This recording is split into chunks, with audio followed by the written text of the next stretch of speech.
افدمك هركس مرق دكا قال الشيخ مقصود اشرفي الروشكه تشاور رودده بتايبت بشتي بيمانا يكي نيسانه هات لهفكرن كو هيزن اولكاريا هندرين ان هردو تاخان جي خوب مينن لدردور اوان جي ريبندن هبش دنابر اوان و حكومتا واگو هزده چه ببن دوان روجان ده ام آگاهیان دبیزن وکی روشکه هولدانا درخستنا شر لوی داره چه دبه یعنی کومن چکدار هول ددن لوی داره تبلهویان درخینن و ترسه تخن ناوا دل شینین هر دو تاخانده ریوبریا هزن اولکاریا هندورین راگهاند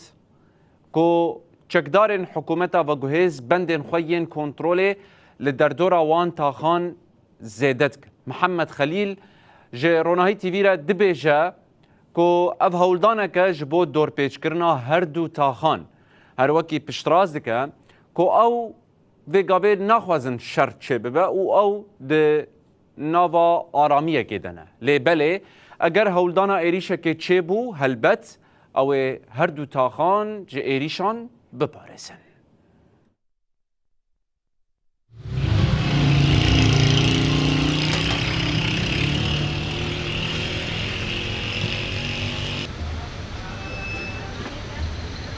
برکی خراد بن جبو پارستانی تاخه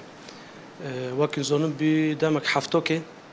لدردوری حرد تاخه اشرفی و شم مقصود چتد اب حکومت سوریه را دردوری ما نقطه خود شده کن عدد خود زیاده کرنه نقطان عجار آوا کرن دردوری ما دخوزن وک حصار که یا ایریش کی بسر تاخه دا هینن گروهی یعنی امجی وقت بالفه درکی هم وک هزه اولکاری اندری اول دماج وقت بما كرن تشوري جبو بارسن حرد تاخو براستي يعني ترسك نوف ملاد الشيبي يعني امجد بين بملات اخرى جرك ملات وحسايبه يعني وقت بهم وكيزه ولا كريون دي في داركيج بو بارسن ملاتنا قال ما حرد تاخو براستي ترسك نوف ملاد الشيبي يعني جرك ملات وحسايبه جور اتفاقي تشيبيه يعني امجد بين يعني ام واتفاقي خرق نوكن اگر اب نوكي خرق انسا ام اتفاقي بيكتينن يعني حربان دكوي ما بيكوني بافرو جبوا ملي حوزي مشتركه جبوا ملي صوت روكرن اذا جبوا ملي هذه موقع سادج فردركه فقط هذه او الكوريين ديال فردو يعني امج ناخذ او اتفاقات خرق ببه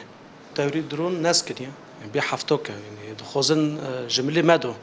او نو بيتوني دكن وقت استفزاز كتشير كن دخوزن ام داس بيبكن ام وقت بين ايري شوكن ام جو تشتينوكن ام بارسن تاخي خودكن ام تيرش سر كاسي دونوكن وك حكومه الشومي في دنگ موي براستي يعني حكومه الشومي في دنگ موي وك ام بين مجوري امن عام في دنگ موي حتى حوزيما مشترك دارو كوري خودكن چتن تن دردوري ماجي گشتي تبعي جيشنا جيش سوريا حكومه مؤقته وك حكومه الشومي في دنگ موي تحسي خنوك تدخين الدار ندجبو ويتشتي